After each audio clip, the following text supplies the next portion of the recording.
Bismillahirrahmanirrahim. Assalamualaikum warahmatullahi wabarakatuh. Sampai jumpa kembali di acara channel Oki Permonojati dengan tema perpaduan antara pemikiran spiritual dan intelektual. Bagaimana cara membangun kecerdasan spiritual yang kita jalankan, harus kita bisa mengerti tentang namanya pemikiran-pemikiran logika yang dihubungkan dengan secara spiritual. Contoh, kita membangun suatu masalah-masalah apa yang dialami, seperti membangun rumah. Tentunya kita harus tahu cara letak rumah, ruangan sesuai dengan feng shui. Feng shui secara yang ada itu bagaimana kita memberikan dorongan-dorongan supaya ada feng shui-nya yang bagus, energi aura yang positif, tentunya seperti itu. Dan kita nggak lepas lagi kalau kita membangun tentang masalah seperti gedung. Kita kan harus real, tahu pola desainnya bagaimana gedung tersebut itu. Kita harus menggabungkan secara keilmuan spiritual dengan logika, harus ada kesinambungan yang tepat untuk mencapai arah yang lebih baik untuk pembangunan tersebut, supaya selamat, nggak ada apa-apa, pembangunnya lancar seperti itu. Nggak lepas dari namanya ritual dengan spiritual.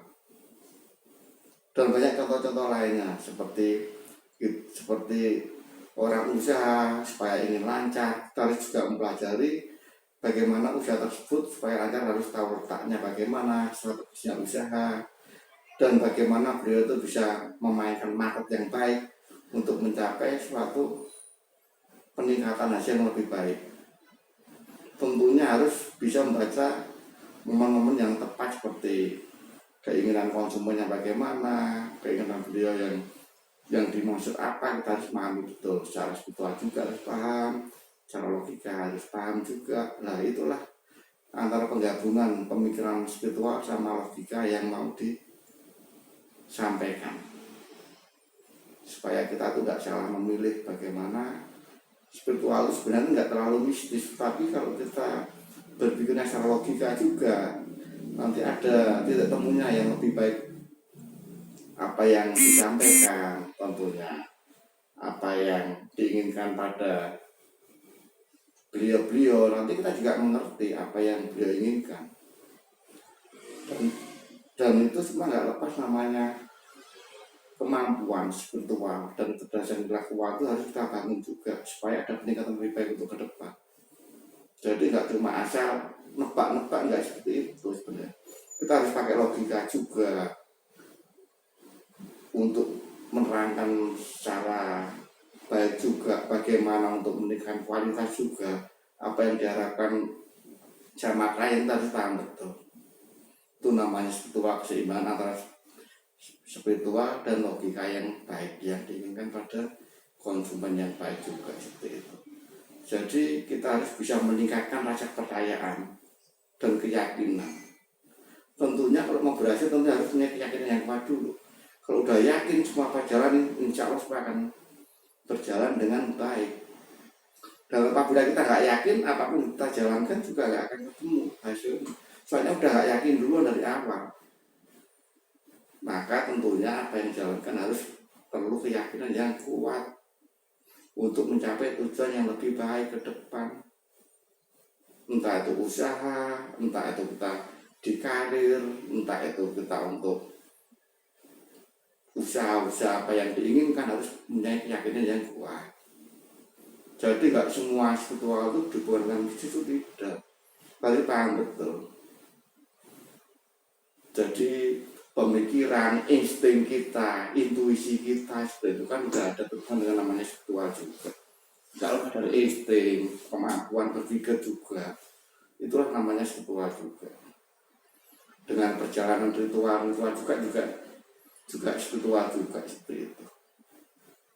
Harus bisa memahami apa yang diinginkan.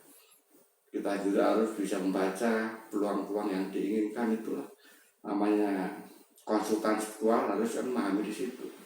Bukannya asal ini terawang, ini enggak. Menerawang itu tentu juga penting, tapi harus tahu objeknya dulu, apa yang mau diterawang sesuai keinginan. Oh, kita mau menerawang sesuatu yang jauh, kita harus tahu objeknya dulu. Oh, posisinya kayak gini rumahnya, oh masalah energinya kayak gini, oh auranya kurang seimbang, jadi pengaruh ke keluarga. Seperti itu kita harus paham betul.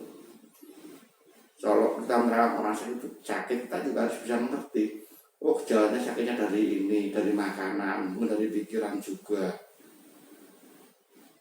Mungkin dari faktor-faktor stres juga, kerjaan yang terlalu berat juga bisa. Itu semua tuh harus dipakai logika dulu. Enggak, kita juga enggak cuma, oh ini kena gangguan tuh enggak seperti itu juga. Kita juga ada, itu kita juga harus hati-hati untuk menyampaikannya.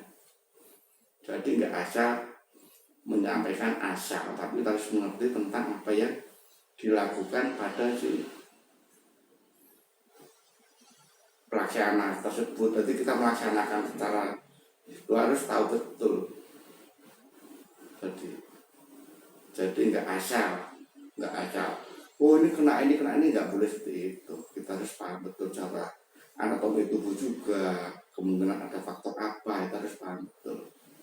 Nah disitulah seorang pelaku spiritual itu harus memahami situ biasanya. Nanti hubungan dengan energi negatif, positif, pengaruh apa itu harus dibaca dan setelah sudah memahami betul. Oh ini ada masalah ini sebabnya dari ini. Oh masalah ini sebabnya dari ini, nanti tahu. Oh dari pikiran ke sini, dari kerjaan ke sini, yang pola berpikiran di luar batas kemampuan juga, itu juga menimbulkan suatu masalah yang baru sebenarnya. Gitu. Kalau kita bisa membaca apa yang dihadapin tentang masalah-masalah yang kesibukan yang dihadapkan, seperti itu juga kita harus paham. Gitu cara kita harus menilai, membaca tentang spiritual harus seperti itu, harus jeli dan bisa memantapkan suatu keyakinan apa yang kita sampaikan ada manfaatnya dengan baik. Sampai di sini dulu